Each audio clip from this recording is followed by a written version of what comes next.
कथा को होश न आने पर डॉक्टर के बड़े खुलासे ने उड़ाए यूवी के होश और यहीं पर आएगा सीरियल कभी नीम नीम कभी शहद शहद में जबरदस्त ट्रैक।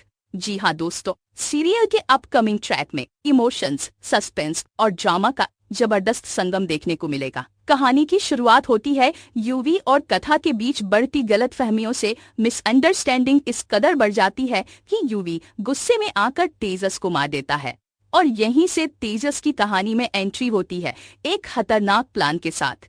वो बदला लेना चाहता है, लेकिन सीधी यूवी से नहीं बल्कि कथा से। जैसे ही कथा घर छोड़कर जाती है, तेजस अंजाम देता है अपना प्लान, एक खतरनाक एक्सीडेंट। और यूवी को जब ये खबर मिलती है कि कथा का एक्सीडेंट हो गया है तो उसके पैरों तले जमीन खिसक जाती है। अस्पताल में जब यूवी कथा को देखता है तो उसकी हालत बेहद नाजुक होती है। डॉक्टर कहते हैं कि अगर 24 घंटे के भीतर कथा को होश नहीं आया तो वो हमेशा के लिए कोमा में जा सकती है। अब जिंदल परिवार पर बीतते हैं सबसे भारी 24 घंटे। यूवी की आंखों में सिर्फ डर है, पछतावा है और यादें हैं कथा के साथ बिताए हर वो पल जो अब उसे चुभने लगे हैं। लेकिन जैसे ही 24 घंटे पूरे होते हैं, कथा को होश नहीं आता। यूवी डॉक्टर से सवाल करता है, डॉक्टर साहब, आपने तो कहा था कि 24 घंटे में होश आ जाएगा, फिर अब तक क्यों नहीं आया? डॉक्टर सिर्फ इतना कह पाते हैं, हमें समझ नहीं आ रहा, अगर अब भी होश नहीं आया तो वो कोमा में जा सकती है। यह सुनकर यूवी टूट जाता है। उसे वो सारी बातें याद आती हैं जहां उसने कथा को दुख पहुंचाया था, उससे लड़ाई की थी, उसे गलत समझा था। वो खुद को कोसने लगता है। लेकिन यहीं पर होता है एक और बड़ा खुलासा। यूवी को पता चलता है कि कथा के साथ हादसा किसी और ने नहीं बल्कि तेजस ने करवाया है, और ये सब सिर्फ यूवी से बदला लेने के लिए। अब यूवी पूरी तरह से टूट चुका है।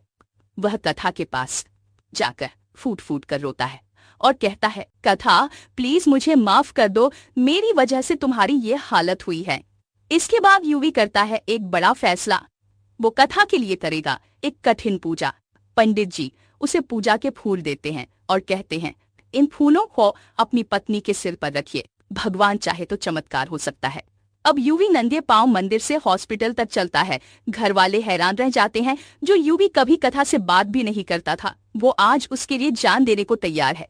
हॉस्पिटल पहुंचकर यूवी कथा के सिर पर पूजा के फूल रखता है और फिर होता है चमत्कार। कथा की आंखें धीरे धीरे खुलने लगती हैं।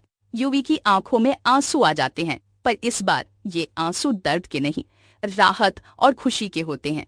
कथा धीरे से कहती है, महाराज जी, और यूवी उसका हाथ पकड़कर कहता है, कथा मुझे माफ कर दो। यहीं से शुरू होती है यूवी और कथा के रिश्ते की नई शुरुआत। एक नई शुरुआत प्यार, समझदारी और सच्चे साथ की। तो दोस्तों तैयार हो जाइए इस इमोशनल और रोमांचक सफर के लिए, क्योंकि कभी नीम नीम कभी शहद शहद की कहानी अब लेने वाली है नया और बेहद दिल छू लेने वाला मोड़। यूवी और कथा की जोड़ी अब हमेशा के लिए साथ रहने वाली है। बने रहिए हमारे साथ और देखते रहिए कभी नीम नीम कभी शहद शहद। अपकमिंग ट्विस्ट और भी बहुत कुछ लेकर आ रहा है। अगर आपको ये वीडियो पसंद आए तो चैनल को सब्सक्राइब जरूर करें। कमेंट में अपनी राय जरूर दें ताकि हम आपके लिए और भी वीडियो लेकर आ सके। तो बने रहे हमारे साथ, नया ट्रैक कहानी को पूरी तरह से बदल कर रख देगा। धन्यवाद।